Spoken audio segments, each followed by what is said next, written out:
में जाके मारा और उसके सर पे बैठ खड़े होकर डांस करा। ये जो परेशानी है ना, वही है कालियानाग। कालियानाग और कुछ नहीं था, ये एक समस्या को चरित्रार्थ किया गया उस कहानी के माध्यम से। That was a problem. पहली चीज, समस्या कभी भी होगी उसका एक मुंह नहीं होगा, एक से ज्यादा मुंह होंगे। मतलब वो अकेली नहीं होगी, दिखेगी अकेली एक जैसी। नाग है, वो दिख रहा है कि एक है उसका, लेकिन फन उसके कई होंगे। समस्या अकेली कभी नहीं होती, कई फन लिए हुए होती। इतनी ज़्यादा पॉइजनस होती है कि अब जहाँ आप रहते हो उस पूरी जगह को वो दूषित करे रखती है। आप समस्या में नहीं रह सकते, आपकी क्षमताओं को कम करे रखती है बहुत ज़्यादा। अब उसका दमन कैसे करना पड़ेगा? तो उसके सर पे खड़े होकर डांस करना ही पड़ेगा। समस्या के सर पे नाचना पड़ेगा, तभी मरेगी। उसे हराना पड़ेगा। वो नहीं तो पूरी जिंदगी को यमुना की तरह दूषित करे रखेगी। जैसे नाग ने पूरे पॉइजन ने यमुना दूषित कर दी थी, उसी तरीके से उसको वो दूषित करे रखेगी। आप उससे पार नहीं पा सकते।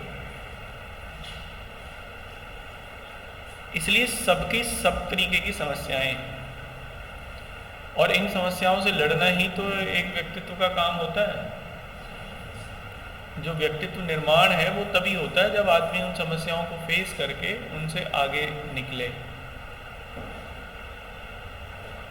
किसी की लाइफ में किसी तरीके की होगी, किसी की लाइफ में किसी तरीके की होगी, लेकिन सबकी में।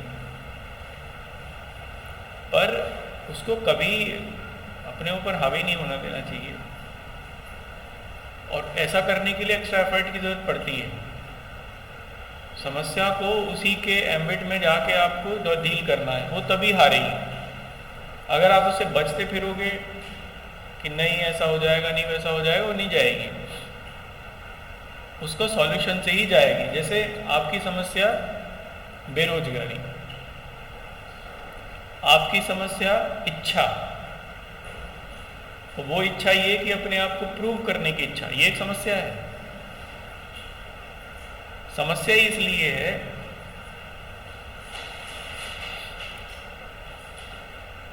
अगर आप अपने आप को प्रूव ना करो, अगर आप कुछ ना करो, कोई कुछ कहेगा आपसे। मान लो अगर आप तैयारी ना करो, आराम से कुछ करने की कोशिश ही ना करो, जो हो रहा है उसे होने दो। कोई सवाल पूछेगा आपसे, कोई परेशानी फेस करोगे आप। परेशानी ही फेस तब करोगे जब आप कुछ करने की कोशिश करोगे। घर से बाहर निकलोगे तो परेशानी फेस करोगे, घर में आप परेशानी फेस नहीं करोगे। इसलिए जो करने की इच्छा है, समस्याएं उनके सामने आती हैं जो करने का कुछ सोचते हैं या करने के कुछ प्रयास करते हैं। जो करने का प्रयास ही नहीं करते, उनके सामने क्या समस्या आएगी? एक पागल आदमी है, उसके सामने कोई समस्या है नहीं है, दैट्स इट, उससे कोई मतलब ही नहीं है। एक बच्चा है, उसके सामने कोई समस्या है ना, क्योंकि उसका जीवन इतना सीमित है अभी कि वो उसी में ही अपना कर रहा है। तो ये समस्याओं की फेहरिस्त है जो मैंने आपको बताई। इच्छा या कुछ अपने आप को प्रूव करना, ये सबसे बड़ी समस्या है। प्रूव करने के लिए मेहनत करनी पड़ेगी, कुछ करने के लिए भी मेहनत करनी पड़ेगी, और बड़ा शांत होकर करनी पड़ेगी। समस्याएं आएंगी, ये तो आएंगी ही, इसमें क्या बात है। कुछ कर रहे हो तो ही तो आ रही हैं, कुछ नहीं कर रहे होते तो क्यों आती हैं? इसलिए उन्हें भी फेस करना है, उन्हें फेस करते हुए करना है, क्योंकि ऐसा हो ही नहीं सकता कि आप उन्हें फेस करे बिना कुछ कर पाओ, वो कुछ करने ही नहीं देंगी। इसलिए इसी से तो व्यक्तित्व का निर्माण होगा। इतने आपने जो देखे अधिकारी यहाँ पर बैठे हुए, या जो भी लोगों ने मैं ये नहीं कहता कि ऐसा हो सकता है किसी की लाइफ में ज़्यादा हो, किसी की लाइफ में कम हो, ऐसा तो वेरी कर लेती हैं चीज़ें, समस्याएं कम हैं किसी की लाइफ में बहुत ज़्यादा, लेकिन ऐसा नहीं है किसी की में है नहीं, उन्होंने भी फेस की होंगी, उन्होंने भी उसे हैंडल किया होगा, वो भी वहाँ से निकल के आगे बढ़े होंगे। तो ये तो लाइफ है, इसका पार्ट है। इसके आधार पे हम लोग ये कहना शुरू कर दें कि ना ऐसा नहीं हो सकता क्योंकि ऐसा है, ऐसा नहीं हो सकता क्योंकि ऐसा है, ये तो कमज़ोर लोगों की निशानी होती है, ये मजबूतों की निशानी नहीं होती। और कमज़ोर लोग कभी किले फतेह नहीं कर पाते, किले फतेह करने के लिए मजबूत होना पड़ता है। तो इसलिए ये जो बैरियर्स हैं ना, ये खुद के द्वारा बनाए गए, उन्हें ब्रेक कर लो, और वो ब्रेक नहीं हुए तो आप ब्रेक हो जाओगे। दिल्ली में भाई के पास गया था, तो रात को आइसक्रीम वाले आइसक्रीम वाला पढ़ रहा था, तो वो कह रहा कि इतने पैसे में कब जाएंगे सिर्फ तो ज्वाइन करने के लिए कोचिंग आईएएस की तैयारी कर रहा था, और पापा उसको मजदूरी करते हैं, पूरे दिन आइसक्रीम रात को। चलो तो सब अपने अपने कर रहे हैं, इसमें क्या है।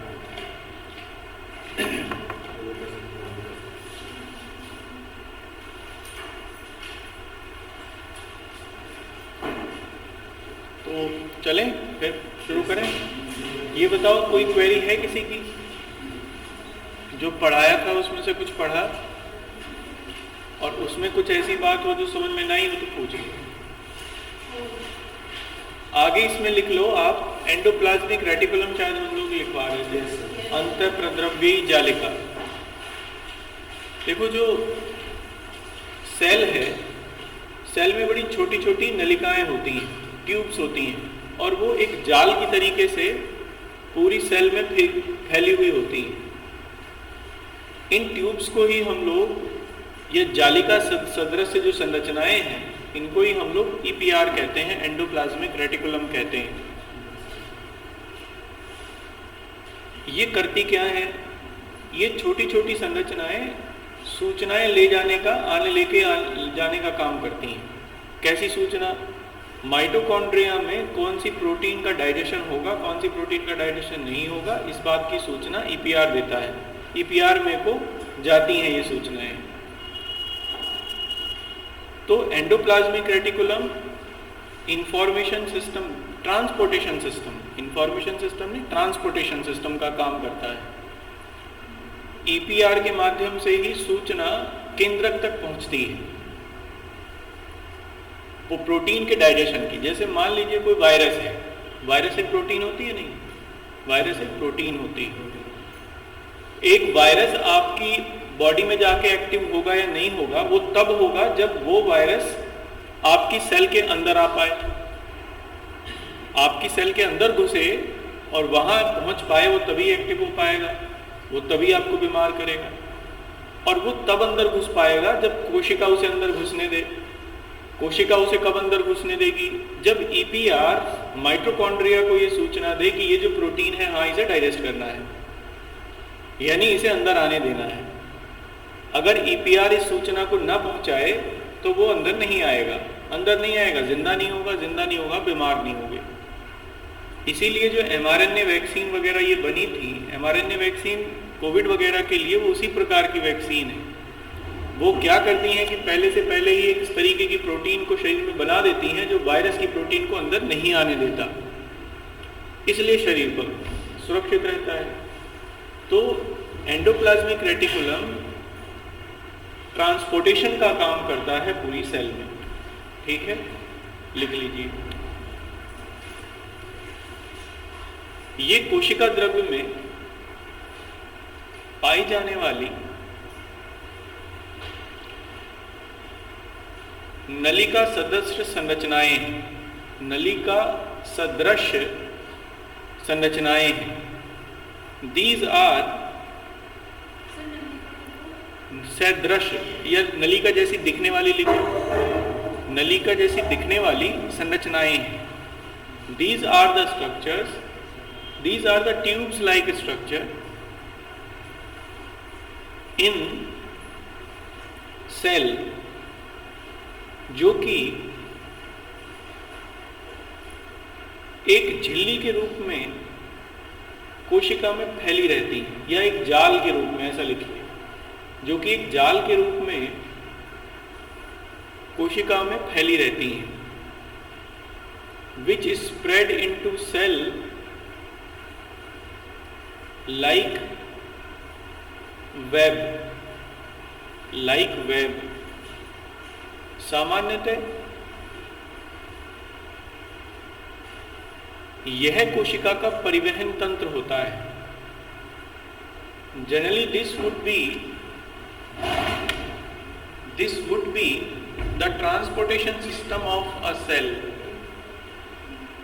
This would be the transportation system of the cell।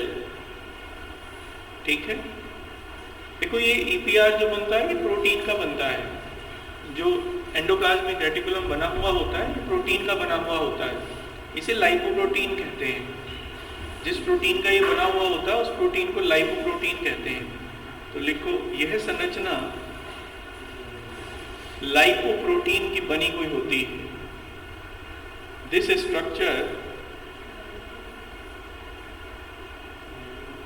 Structure formed by lipoprotein,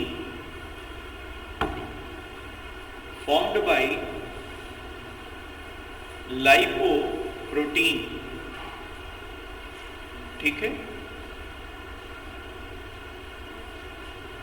देखो, केंद्रक में आनुवांशिक पदार्थ होता है। एक सेल के न्यूक्लियस में जितनी भी जेनेटिक इंफॉर्मेशन होती है वो उसके न्यूक्लियस में होती है। ये जेनेटिक इंफॉर्मेशन को भी लेके जाने का काम करती है सेल के विभिन्न भागों तक। देखो, जिस सेल में आगे पढ़ेंगे जेनेटिक, सबसे छोटा जो आनुवांशिक सूचना का अंश है उसे हम लोग जीन कहते हैं। जीन पाया जाता है डीएनए में, और डीएनए से ही क्रोमोसोम्स बनते हैं। तो सबसे छोटी इकाई जीन हुआ। जीन की सूचना न्यूक्लियस में रहेगी। न्यूक्लियस उस सूचना को कोशिका के अन्य भागों तक पहुंचाएगा। किस रास्ते से पहुंचाएगा? ईपीआर के रास्ते से, एंडोप्लाज्मिक रेटिकुलम के रास्ते से। क्यों? क्योंकि वही ट्रांसपोर्टेशन सिस्टम है।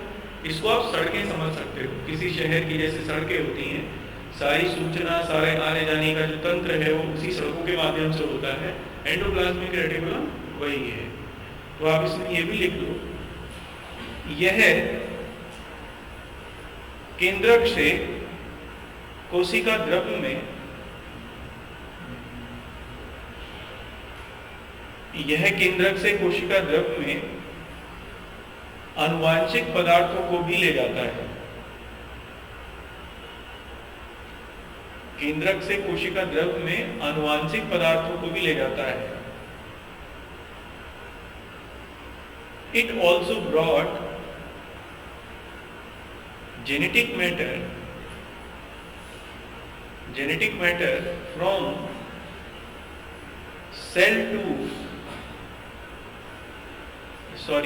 nucleus to cytoplasm। From nucleus to cytoplasm. कोशिका द्रव्य को साइटोप्लाज्म कहते हैं। ठीक है, अगले पॉइंट से लिखना। अभी ये यहां तक क्लियर है? किसी को कोई दिक्कत है इसमें? ईपीआर में, एंडोप्लाज्मिक रेटिकुलम में।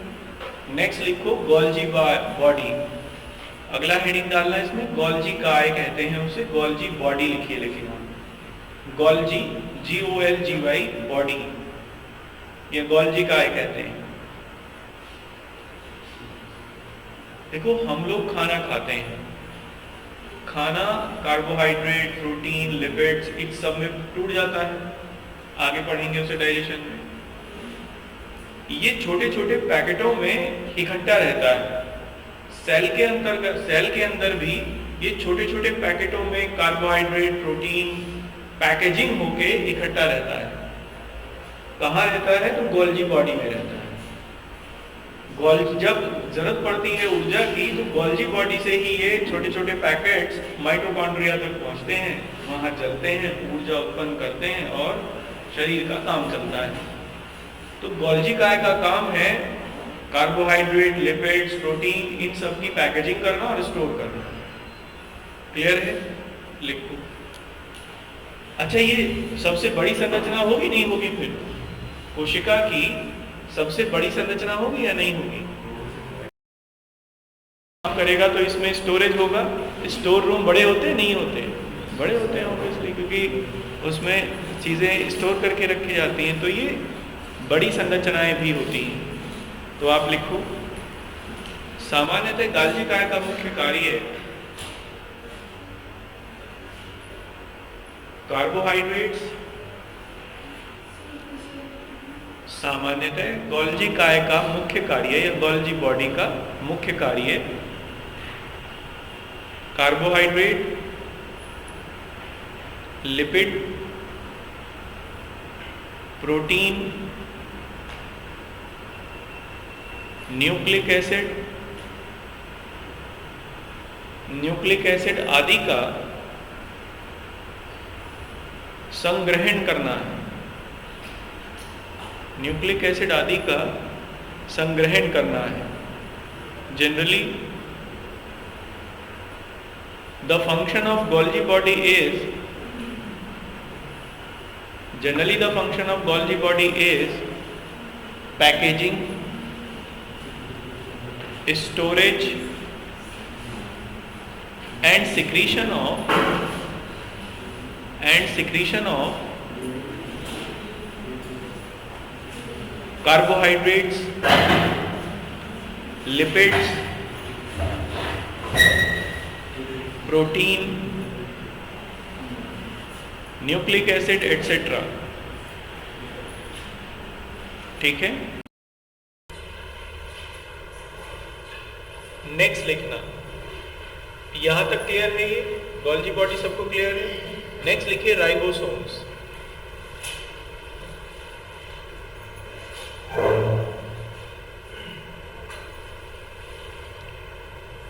देखो, राइबोसोम कोशिका का वो अंग है जिसमें प्रोटीन के डाइजेशन से संबंधित सूचना होती है।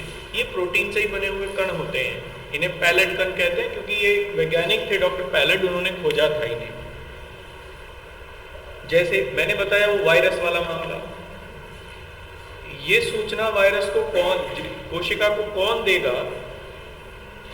मतलब कि कौन सी प्रोटीन डाइजेस्ट होनी चाहिए या नहीं होनी चाहिए, इस बात की सूचना कौन देगा? ये सूचना देने का काम आरएनए करता है। इसी में एक आरएनए 3 टाइप का होता है, आरआरएनए, एमआरएनए और टीआरएनए। एमआरएनए मैसेंजर आरएनए है। मान लीजिए कोई प्रोटीन अंदर से हमारे शरीर में बाहर गई, किसी भी फॉर्म में हो सकती है, किसी बीमारी के फॉर्म में मान लीजिए। देखो, कोई भी वायरस, बैक्टीरिया, कोई भी चीज आपको तब तक बीमार नहीं कर सकती जब तक कि वो आपकी सेल के अंदर पेनिट्रेट ना कर जाए। सेल में अगर मान लीजिए प्रोटीन है, और वो प्रोटीन होती है ऑब्वियसली, वो सेल में तब तक पहुंचेगी जब सेल उसे अपने अंदर आने दे। उस प्रोटीन की पहचान करने का काम आरएनए करेगा कि ये वास्तव में डाइजेस्ट होने लायक है या नहीं। डाइजेशन का मतलब है यहाँ पर अंदर आने लायक है या नहीं। इस बात की सूचना सेल के न्यूक्लियस को आरएनए देगा। एमआरएनए यही काम करता है।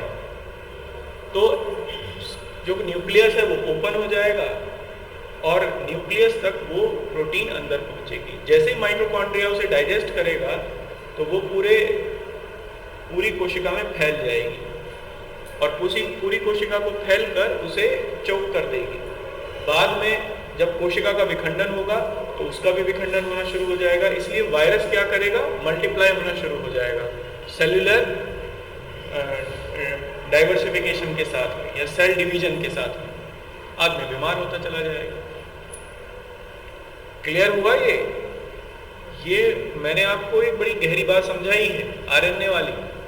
ये वैक्सीन इसीलिए, कोविड का काम यही था जो कोविड कर रहा था, इसीलिए वैक्सीन जो बनी वो mRNA वैक्सीन थी।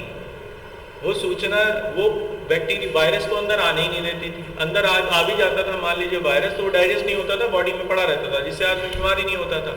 क्योंकि mRNA वैक्सीन RNA को पहले ये सूचना दे देती थी कि इस प्रोटीन को अंदर नहीं आने देना। आपने कई बार सुना होगा कि ये वाला जो नया वायरस है ये इम्यूनिटी को डाउन कर रहा है, या जो इंजेक्शन हम लोगों ने लिए, वैक्सीन हम लोगों ने ली, वो भी इसके ऊपर कारगर नहीं है। क्यों? क्योंकि जो हमने वैक्सीन बनाई वो एक स्पेसिफिक प्रोटीन के लिए थी, लेकिन वायरस ने क्या किया, अपने आप को इवॉल्व कर लिया। अब वो नई प्रोटीन बन गया, उस प्रोटीन की सूचना है नहीं हमारे अंदर, वो अंदर चला जाएगा, बीमार करेगा।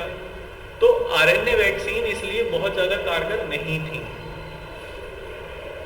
mRNA vaccine. खैर RNA का मतलब आपको समझ में आ गया, तो RNA के बारे में लिख लीजिए। इस सामान्यतः यह है, अच्छा राइबोसोम्स, लिखिए। सामान्यतः यह RNA का बना हुआ होता है।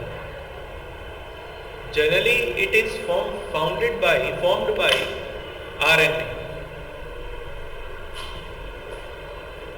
It is formed by RNA. इन कणों को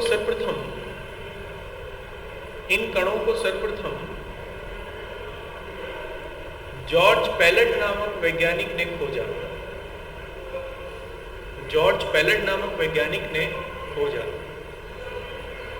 These particles discovered by George palette,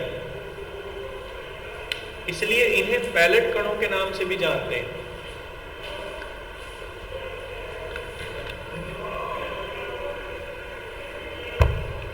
सामान्यतः ये प्रोटीन संश्लेषण में सहायक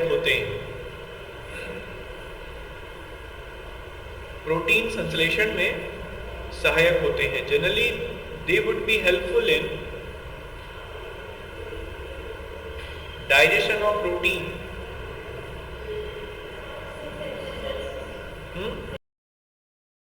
प्रोटीन सिंथेसिस, डाइजेशन, सिंथेसिस लिखिए, प्रोटीन सिंथेसिस।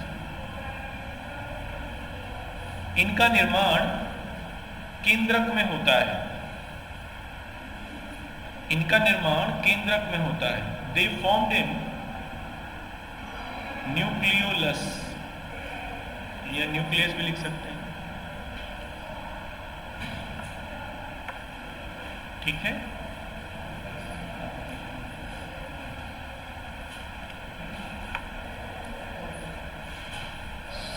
राइबोसोम्स हुआ, आरएनए का जिक्र हुआ इसमें। आरएनए को यहीं करा दूं या डीएनए और आरएनए को जब कराऊं तब कराऊं? यहीं पे ही। एक काम करते हैं, आरएनए कर लेते हैं, फिर डीएनए यहीं कर लेते हैं। क्रोमोसोम्स पहले करके डीएनए कर लेते हैं, तो ये पूरा एक कॉन्सेप्ट क्लियर हो जाएगा। तो लिखो, सामान्यतः आरएनए 3 प्रकार का होता है। Generally RNA would be of 3 type.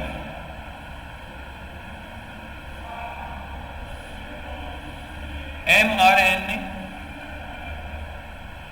m छोटा बनेगा इसमें और आरएनए फिर बड़ा बनेगा। m तो बनेगा स्मॉल लेटर्स में, आरएनए बनेगा कैपिटल लेटर्स में। इसको लिखिए मैसेंजर आरएनए। यह डीएनए में अंकित सूचनाओं को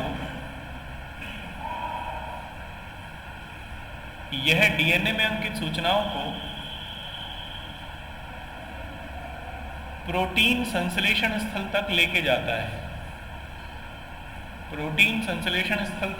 जाता है। It brought the information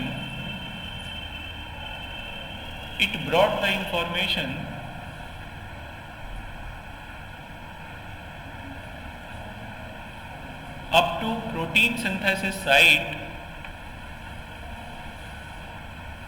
from DNA। देखो सारी की सारी शरीर से संबंधित सूचना डीएनए में होती है नहीं? कौन सी प्रोटीन हमें, इसीलिए कुछ लोगों को आपने देखा होगा, कुछ लोग जल्दी से बीमार हो जाते हैं, कुछ लोग आसानी से बीमार नहीं होते।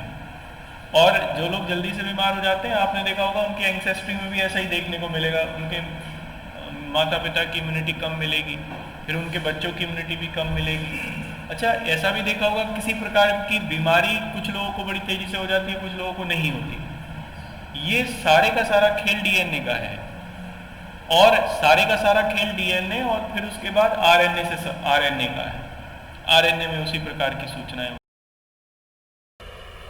एक तो हुआ मैसेंजर आरएनए, एक दूसरा लिखिए इसमें राइबोसोमल आरएनए, आरएनए कहते हैं, स्मॉल बनेगा आरएनए, राइबोसोमल आरएनए होता है ये।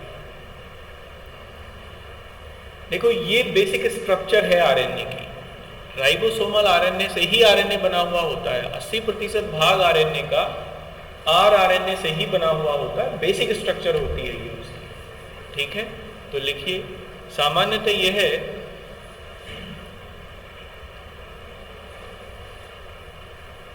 आरएनए के कुल भाग का 80% होता है।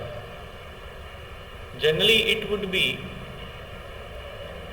Around 80% of RNA.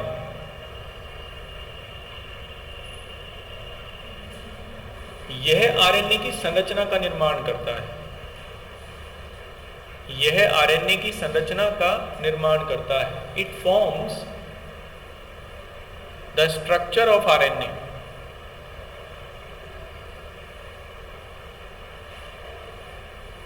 ठीक है। अच्छा, जब आरएनए न्यूक्लियस में बनता है तो ये सारे न्यूक्लियस में ही बन रहे होंगे, क्लियर सी बात है ना। थर्ड लिखिए टीआरएनए, ट्रांसफर आरएनए।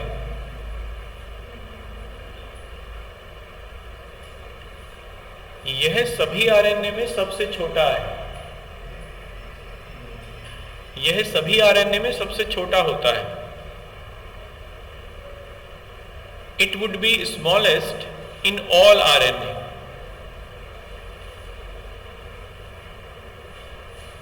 ऑल की जगह होल लिखिए, होल आरएनए। देखो इसी की खोज की थी हरगोविंद खुराना ने, जो इंडियन मूल के थे और बाद में उन्हें नोबेल भी मिला 1968 में। तो लिखिए इसे, टीआरएनए की खोज भारतीय मूल के वैज्ञानिक हरगोविंद खुराना द्वारा की गई। TRNA was discovered by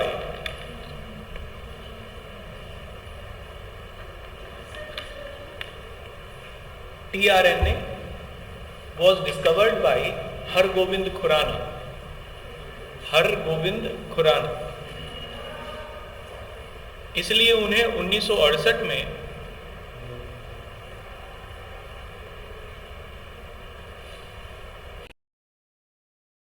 Nirenberg नाम है ये, नीरेनबर्ग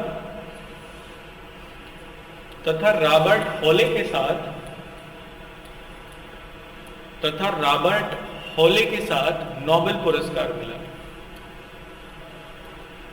ही गॉट नोबेल प्राइज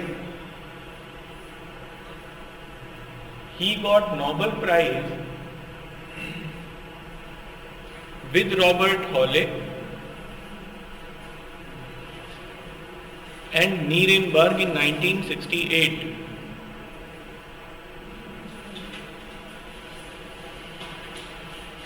एक नोट करके लिखिए, आरएनए कोशिका द्रव्य में पाया जाता है। आरएनए कोशिका द्रव्य में पाया जाता है। RNA found in cytoplasm.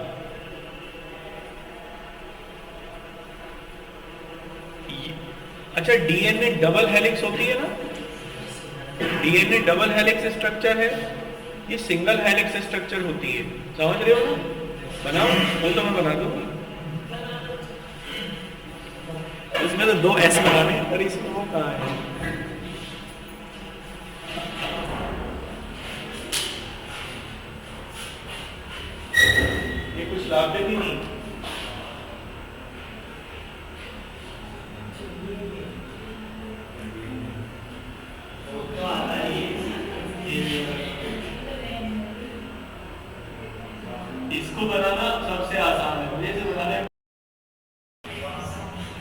एक ये संरचना है जिसे मैं बायोलॉजी में बना पाता हूँ, ये डबल हेलिक्स है, इसी को डबल हेलिक्स स्ट्रक्चर कहते हैं, जबकि आरएनए ना सिंगल हेलिक्स होता है।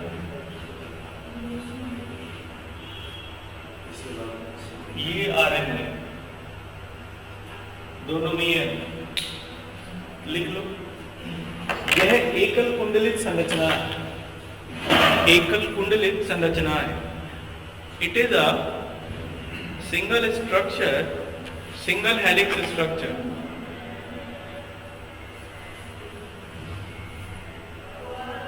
ठीक है, यह मुख्यतः प्रोटीन संश्लेषण में भाग लेता है, यह मुख्यतः प्रोटीन संश्लेषण में भाग लेता है। Generally it took part in protein synthesis. अब सबसे पहले केंद्रक लिख लीजिए, क्योंकि केंद्रक में ही गुणसूत्र आएंगे और उसी से ही जीन वगैरह आएगा। हेडिंग डालिए केंद्रक, न्यूक्लियस।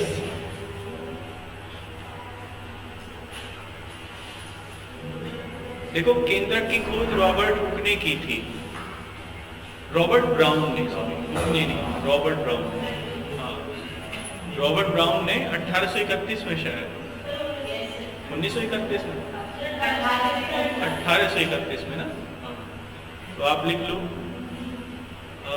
न्यूक्लियस की खोज सर्वप्रथम रॉबर्ट ब्राउन द्वारा 1831 में की गई थी।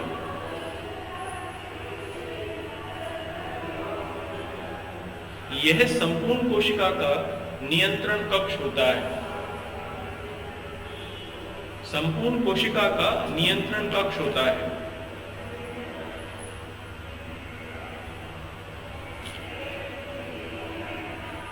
सामान्यतः गुणसूत्र केंद्रक में ही पाए जाते हैं, गुणसूत्र केंद्रक में ही पाए जाते हैं। ठीक है, जनरली क्रोमोसोम्स, सामान्यतः गुणसूत्र केंद्रक में ही पाए जाते हैं। Generally chromosomes is being found in nucleus.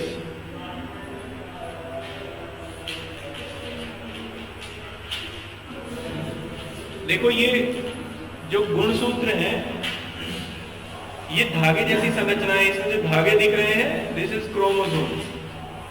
इसका ऊपरी भाग टेलोमियर कहलाता है, सबसे ऊपर वाला भाग। देखो, इसमें अगर गुणसूत्र में इसको डिवाइड करें तो ये वाला जो हिस्सा है इसका ये टेलोमियर कहलाएगा। ये छाड़ का बना हुआ होता है, बेस का।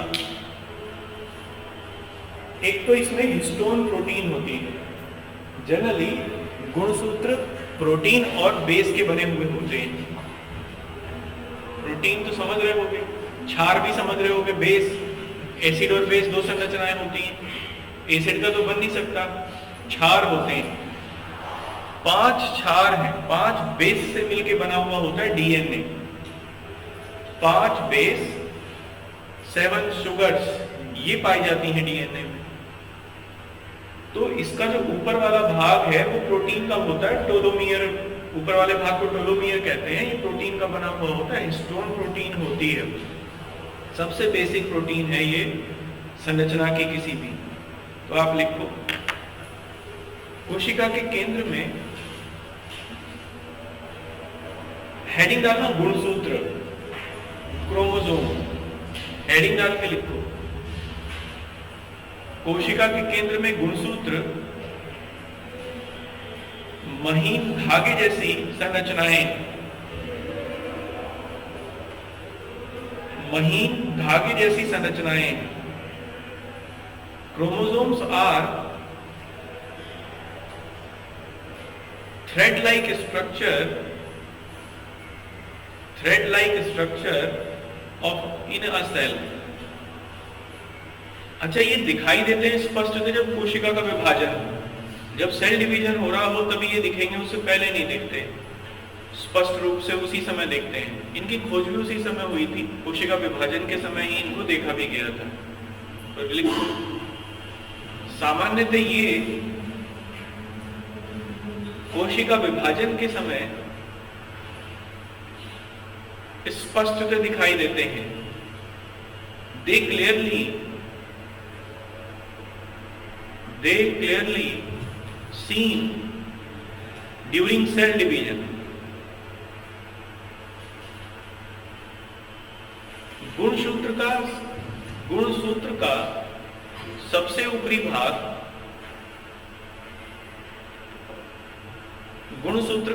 ऊपरी भाग टोलोमियर कहलाता है। टोलोमियर, TOLOMERE, टोलोमियर कहलाता है। The most above part of chromosome is known as telomere. यह हिस्टोन प्रोटीन का बना हुआ होता है। हिस्टोन प्रोटीन एक प्रकार की प्रोटीन है। यह हिस्टोन प्रोटीन का बना हुआ होता है। It is formed by histone protein. ठीक है।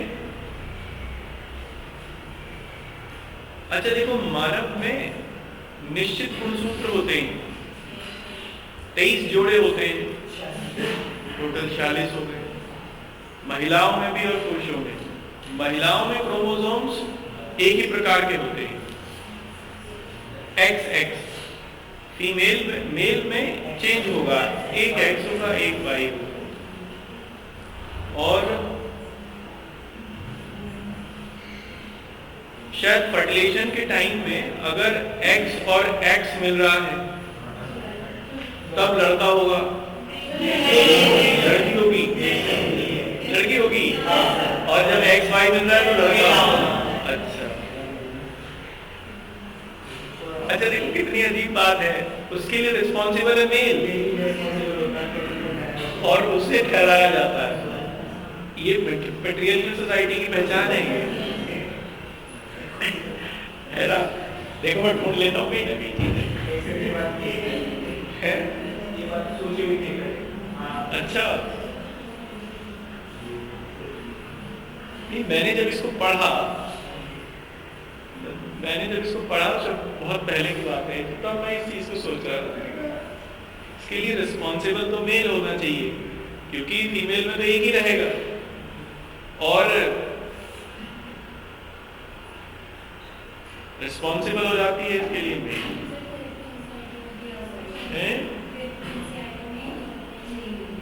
महिलाओं वाली एनसीईआरटी नहीं पढ़ी मैं, तो लिख दिया होगा।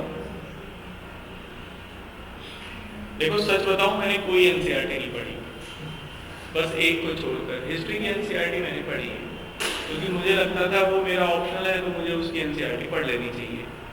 लेकिन जब उसमें भी गलती हो गई, ये बात मैंने बाद में सोची। पहले मैंने स्टैंडर्ड बुक पढ़ ली, फिर बाद में मुझे बोरिंग लगी, तो मैंने वो पढ़ी तो, लेकिन मज़ा नहीं आया उसको पढ़ने में, फिर एनसीईआरटी को। इसलिए मैंने एनसीईआरटी नहीं पढ़ी किसी की भी। कारण उसका यही रहा शायद कि मुझे उनको पढ़ने में मज़ा नहीं आता। तो मुझे उनको पढ़ने में मज़ा नहीं आया क्योंकि मैंने पहले स्टैंडर्ड बुक पढ़ ली थी। स्टैंडर्ड बुक समझ में नहीं आई तो कई बार पढ़ी, समझ में आ गई।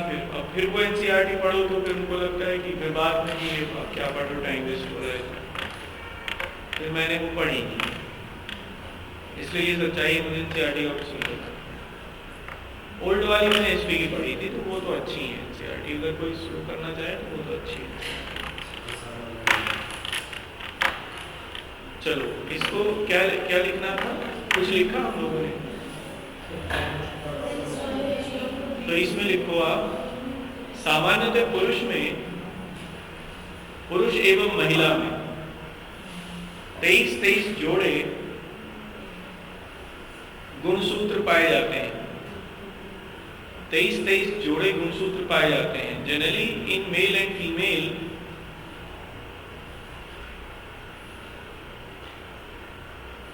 जोड़े को क्या कहेंगे? 23 pairs in each is being found. In each male and female is being found. ठीक है। महिला में सदैव ये है XX एवं पुरुष में XY होता है। In male it would be XY and in female it would be XX. इन गुणसूत्रों में ही आनुवांशिक सूचनाएं दर्ज होती हैं। इन गुणसूत्रों में ही आनुवांशिक सूचनाएं दर्ज होती हैं जो कि अगली पीढ़ी में हस्तांतरित होती, जो कि अगली पीढ़ी में हस्तांतरित होती। इन दीज क्रोमोसोम्स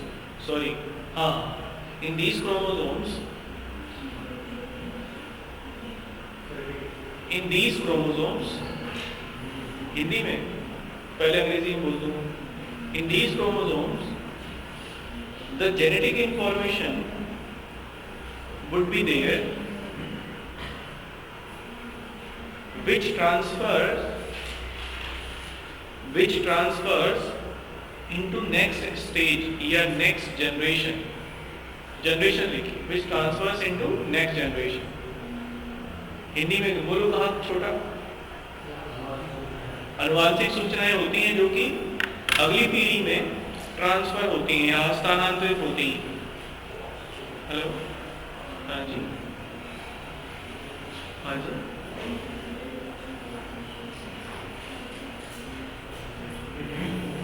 रजिस्ट्रेशन कर दीजिए उस पे जाके वेबसाइट पे। कोई बात नहीं, ठीक है। हाँ, वो अभी मेल नहीं पहुंचा होगा, आपके पास आ जाएगा। ठीक है, कोई बात नहीं।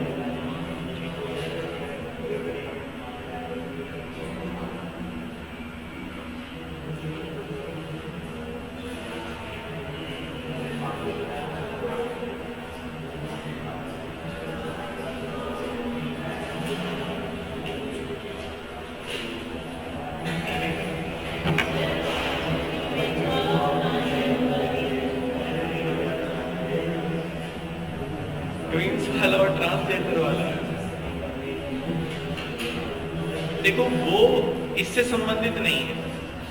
ट्विंस और ट्रांसजेंडर इससे संबंधित नहीं है ना, वो एग फेडरेशन से संबंधित है, जनरली जीन से संबंधित नहीं है तो जीन से ही संबंधित, लेकिन यहाँ क्रोमोसोम से रिलेटेड नहीं है। ठीक है, देखो इसमें ये तो है कि जो, अच्छा एक बात और मुझे बताओ, हमारी जो आदतें हैं वो एक सूचना के रूप में इकट्ठी रहती हैं। जो भी आप करते हो, जो भी आप सोचते हो, जो भी काम आप करते हो, ये फैक्ट है। अच्छा एक बात और समझो, आप जिस तरीके के आपके पिताजी या पेरेंट्स हैं, माता पिता हैं, उस तरीके के तो आप नहीं, उसमें डिफरेंस होता है। और जनरली होता क्या है कि हम उससे नेक्स्ट लेवल के होते हैं। जो भी हमारे माता पिताओं में गुण या दोष होते हैं, हम में उससे नेक्स्ट लेवल के मिलते हैं। या तो वो अगले स्तर पे कम मिलेंगे या अगले स्तर पे ज्यादा मिलेंगे, ये सच्चाई होती है। अब ये ऐसा क्यों हुआ कि हम बिल्कुल उनके तरीके से क्यों नहीं है? इसलिए क्योंकि हमेशा जो जीन्स हैं वो रिफाइन होते हैं। एक पीढ़ी से दूसरी पीढ़ी में जब कोई जीन ट्रांसफर करेगा वो रिफाइन स्टेज में करेगा, इसलिए सूचना और ज्यादा रिफाइन होकर अगली पीढ़ी में जाती है। तो वो गुण या दोष और रिफाइनमेंट के साथ आते हैं। एक चीज, दूसरी चीज ये है, इस प्रोसेस में, लाइफ साइकिल में कुछ ऐसी आदतें भी हमारे अंदर होती हैं जो सामान्यतः पहली पीढ़ी में नहीं होती, लेकिन हमारे अंदर आ गई। अगर वो आदतें हमारे अंदर आ गई, और ये माना जाता है कि लगभग 7 साल तक अगर कोई व्यक्ति एक प्रकार की आदत का शिकार है तो उसकी सूचना उसके डीएनए में पहुंच जाती है, और फिर उसके बच्चे भी उसी आदत का शिकार होने की संभावना ज्यादा रहती है। ऐसा भी है। जैसे जैसे मान लीजिए किसी व्यक्ति में झूठ बोलने की आदत है और वो बहुत ज्यादा झूठ बोलता है, इस बात की संभावना पर्याप्त रूप से है कि उसके बच्चे भी झूठ बोलने की आदत का शिकार रहेंगे। कुछ लोगों को आपने देखा होगा, एक जगह तो झूठ बोलने की जरूरत होती है आवश्यकता के अनुसार, एक जगह होती है बिना मतलब के। तो कुछ लोगों को वो बिना मतलब के बोलने की जो आदत होती है वो यही होती है, उसमें उनकी गलती नहीं है, उसमें उनके पेरेंट्स की गलती है। इसलिए आप भी अच्छा एक और चीज देखना, ये सामान्य देखने में आया कि जिनके पेरेंट्स, अभी रिसर्च है, नए रिसर्च है मेडिकल साइंस में, जिनके पेरेंट्स अल्कोहलिक थे उनके बच्चों में अल्कोहल के प्रति ज्यादा पॉजिटिवनेस देखी गई।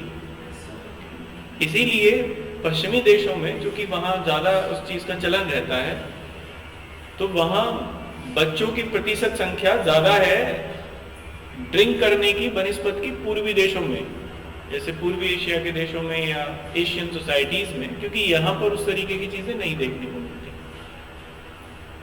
ये भी एक सूचना है।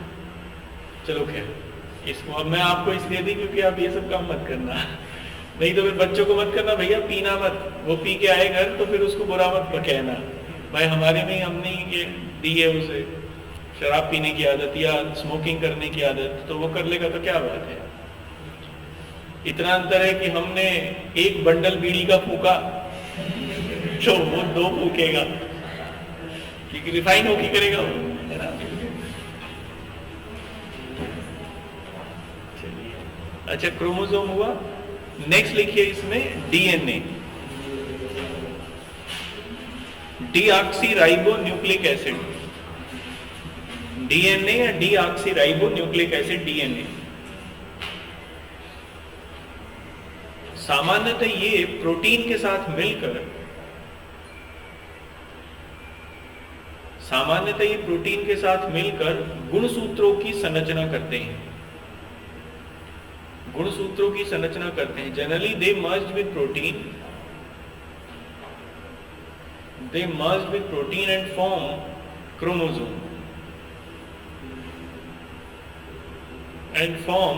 क्रोमोसोम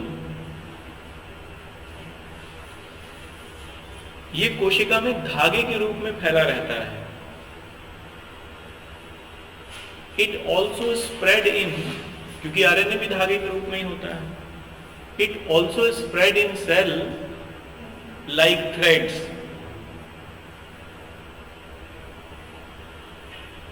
ठीक है, अब देखो इसका सबसे ज्यादा हिस्सा केंद्रक में होता है, लेकिन माइटोकॉन्ड्रिया में और क्लोरोप्लास्ट में भी ये मिलता है।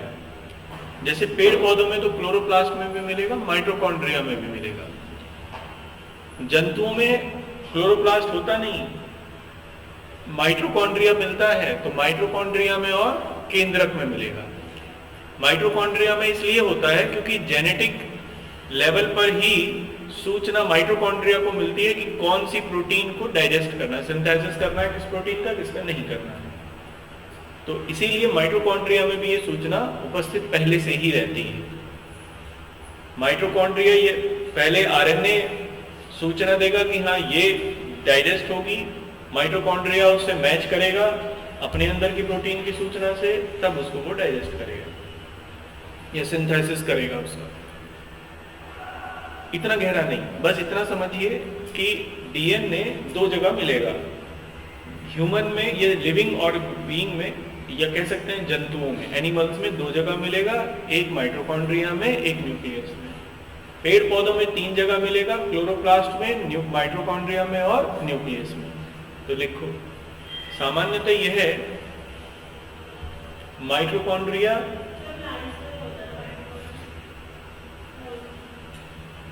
प्लांट्स में मीसोजोम होता है ना, तो उसकी जगह पर हाँ मीसोजोम होता है। सामान्यतः यह है माइटोकॉन्ड्रिया,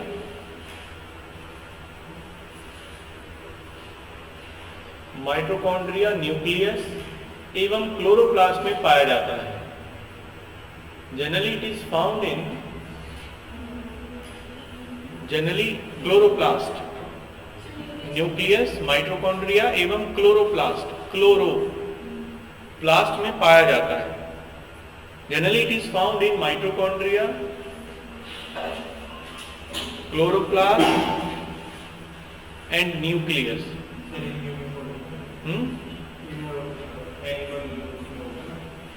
हाँ, तो इसको एनिमल में माइटोकॉन्ड्रिया में होगा और न्यूक्लियस में होगा। पेड़ पौधों में, प्लांट्स में मीसोजोम में होगा। मीसोजोम वही माइटोकॉन्ड्रिया का ही काम करता है उनमें, वहां बस अलग संरचना, उसका नाम मीसोजोम रख दिया है। मैं ये आगे लिखवा दूंगा आपको नोट में, कुछ नोट लिखवाने हैं इससे रिलेटेड एक दो। नेक्स्ट लिखिए इसमें अगले पॉइंट में, सामान्यतः ये है मूल रूप से एक आनुवांशिक पदार्थ।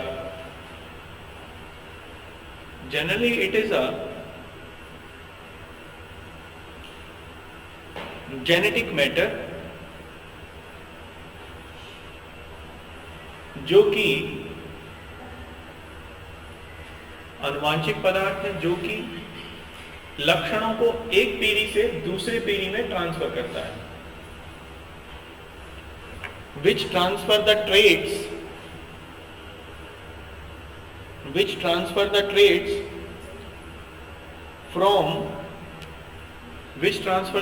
from one generation to another।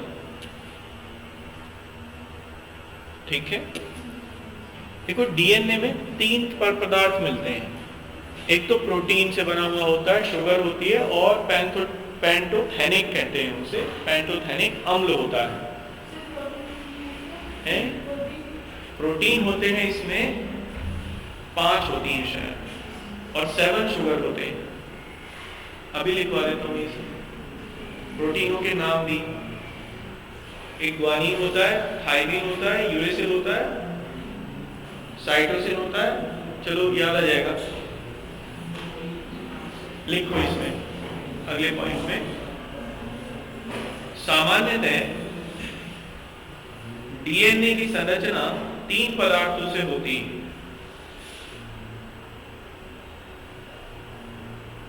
सामान्यतः डीएनए की संरचना निम्न पदार्थों से होती है। Generally DNA formed by these metals।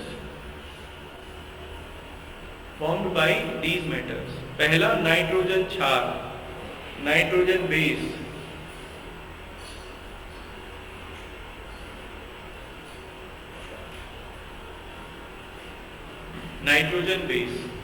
ये 5 होते हैं। ठीक है, नाइट्रोजन क्षार लिखो इसके आगे, इनकी संख्या 5 है। They would be 5।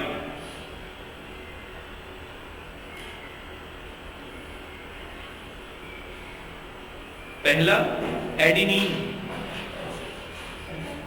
ADENINE,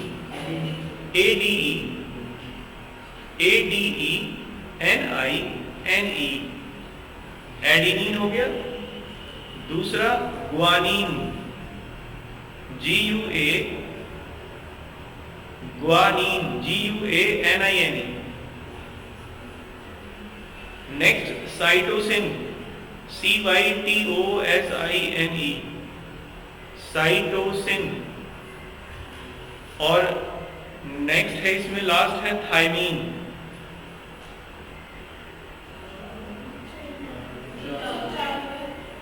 adenine, guanine, cytosine, thymine, एक और है यूरेसिल। 5 लिखो। ठीक है, क्लियर है? 5 हो गए। नेक्स्ट लिखो, आरएनए में होता है। टोटल तो 5 हो गए ना। एक काम करो, इसमें नोट करके लिख लो, ये बात नोट करके लिख लो, क्योंकि यूरेसिल आरएनए में होता है, डीएनए में ये 4 होते हैं।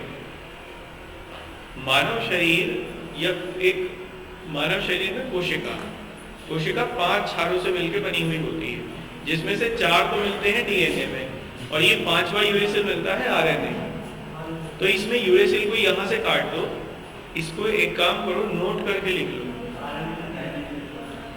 थाइमिन भी मिलता है, मतलब आरएनए में यूरेसिल मिलता है उसकी जगह में।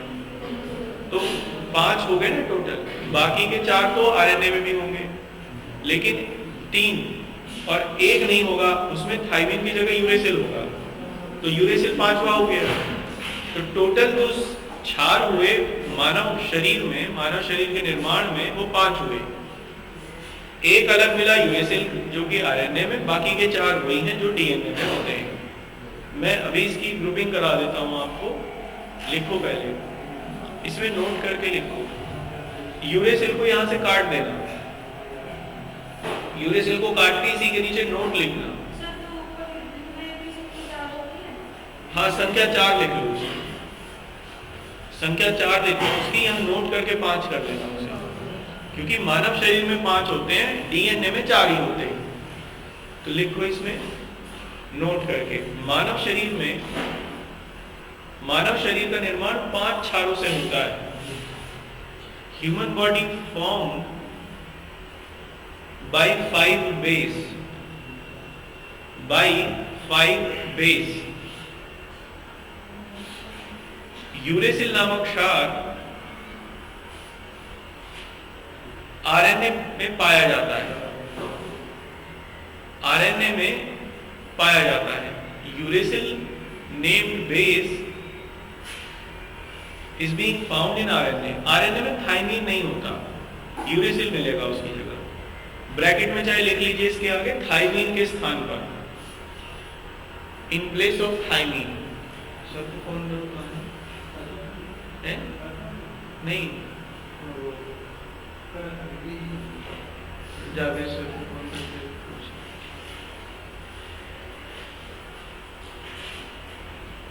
नेक्स्ट लिखो अगले पॉइंट में, मानव शरीर, अगले पॉइंट में लिखो डीएनए में 7 शुगर होती हैं। There would be 7 sugars in DNA.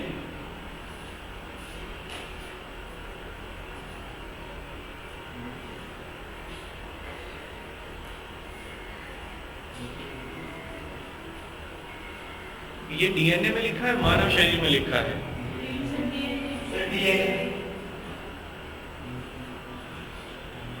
देखो डीएनए में तो 2 ही होती हैं, डीऑक्सीराइबोस हो गई शुगर, आरएनए में 5 और हैं, तो कुल मिला के 7 हो गई। तो इसमें एक काम करो, इसमें ये लिखो डीएनए में 2 राइबोस शुगर होती हैं, इसीलिए इसका नाम डीऑक्सीराइबोस है ना। डी का मतलब है ड्यूअल, ड्यूअल ऑक्सीराइबोस, यानी 2 राइबोस शुगर होती हैं इसमें। तो लिखो इसमें डीएनए में 2 राइबोस शुगर होती हैं। In DNA there would be 2 ribose sugars. यहां पे नोट करके लिखो,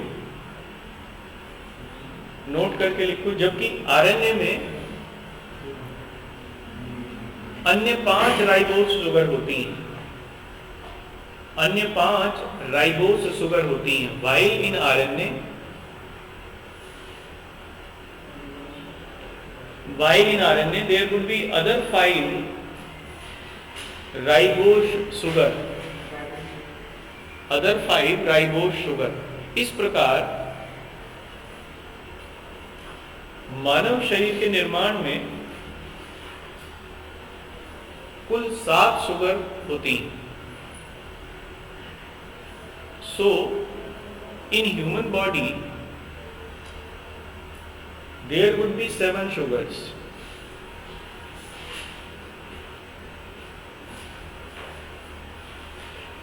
और एक होता है एसिड, जिसे कहते हैं फास्फोरिक एसिड।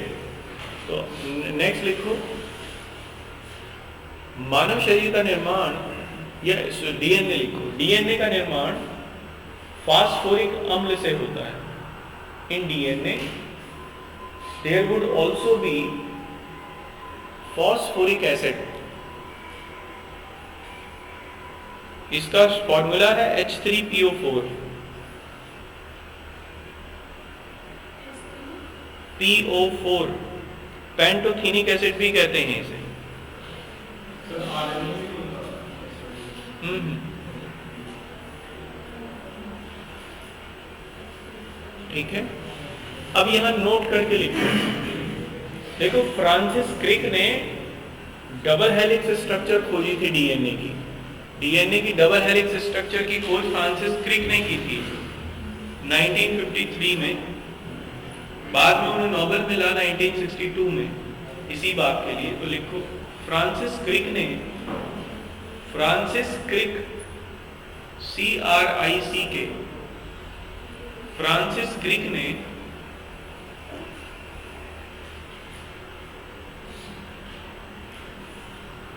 डीएनए की द्विकुंडलित संरचना, डीएनए की द्विकुंडलित संरचना की खोज की। Francis Crick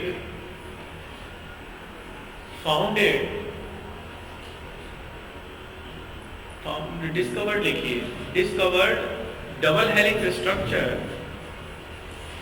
discovered double helix structure of DNA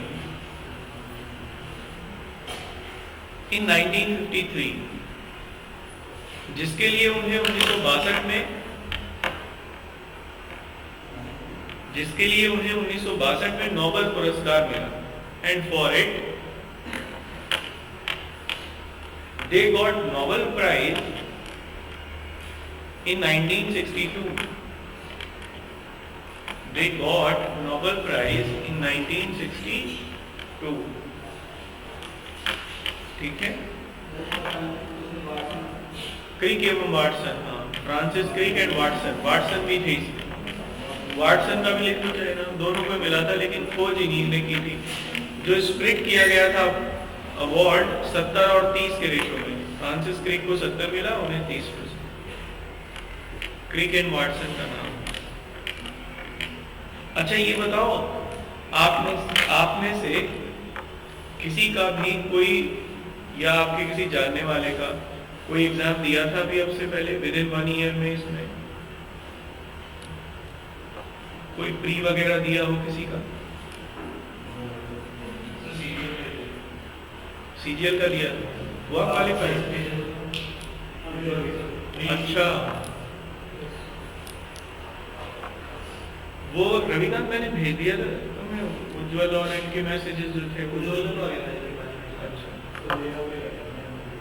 हाँ, तो तुम्हारा मैंने अब दे दिया, उसका आज आ गया था।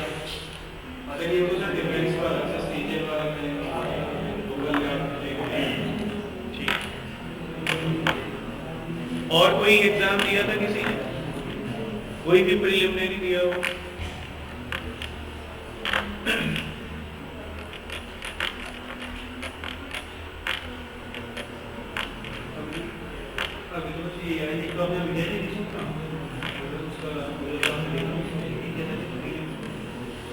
दो भेजे थे ना शायद, एक और भी है, आ चुका है, एक लड़का और है।